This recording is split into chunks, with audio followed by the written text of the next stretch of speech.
I want to begin by offering an update on the tragedy that took place yesterday at Fort Hood. This morning I met with FBI Director Mueller and the relevant agencies to discuss their ongoing investigation into what caused one individual to turn his gun on fellow servicemen and women.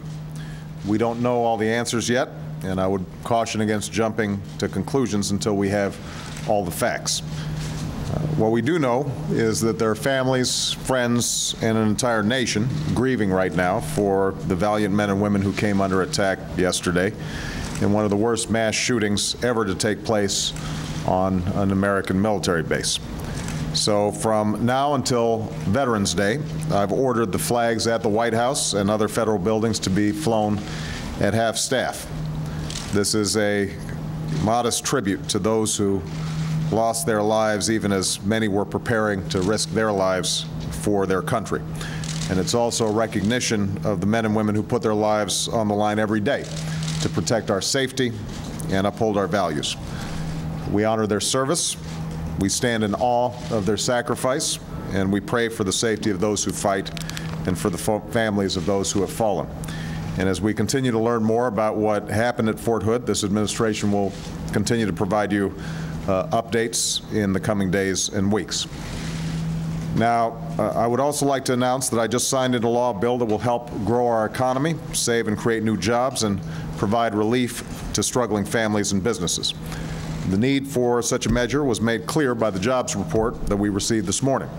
Although we lost fewer jobs than we did last month, our unemployment rate climbed to over 10%, a sobering number that underscores the economic challenges that lie ahead. When we first came into office, our immediate goal was to stop the free fall that caused our economy to shrink at an alarming rate. We've succeeded in achieving that goal, as our economy grew last quarter for the first time in a year.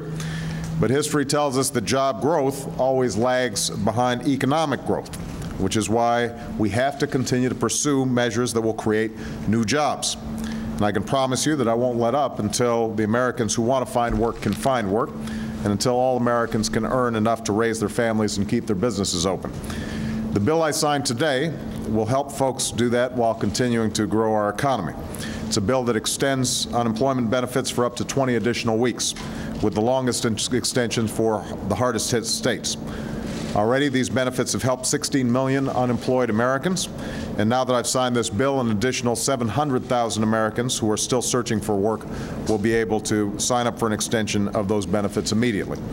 Although the extension will help over 1 million Americans, it won't just put money into the people's pockets who are receiving the benefits. Economists tell us that when these benefits are spent on food or clothing or rent, it actually strengthens our economy and creates new jobs. Now, this bill will also cut taxes for struggling businesses, with even larger cuts for small businesses, which means that thousands of entrepreneurs will get the cash they need to avoid laying off workers or closing their doors. And it will extend the tax credit for all home buyers through April of next year, while strengthening it with stronger anti-fraud measures. The rebound in the housing market was one of the big factors that contributed to the growth of the economy last quarter and brought hundreds of thousands of families into the housing market.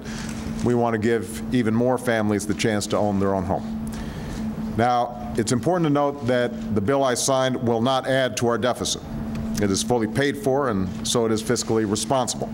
It builds on a Recovery Act that's already saved or created over 1 million jobs, and it will lead to even more in the weeks and months ahead. We will also build on the measure I signed today with further steps to grow our economy in the future.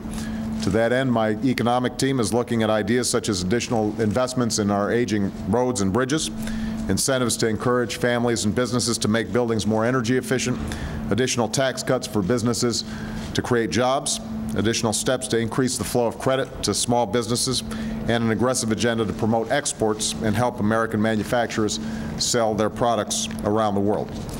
So, although it will take time and it will take patience, I am confident that our economy will recover. I'm confident that we're moving in the right direction, and I promise that I won't rest until America prospers once again. Thank you, everybody.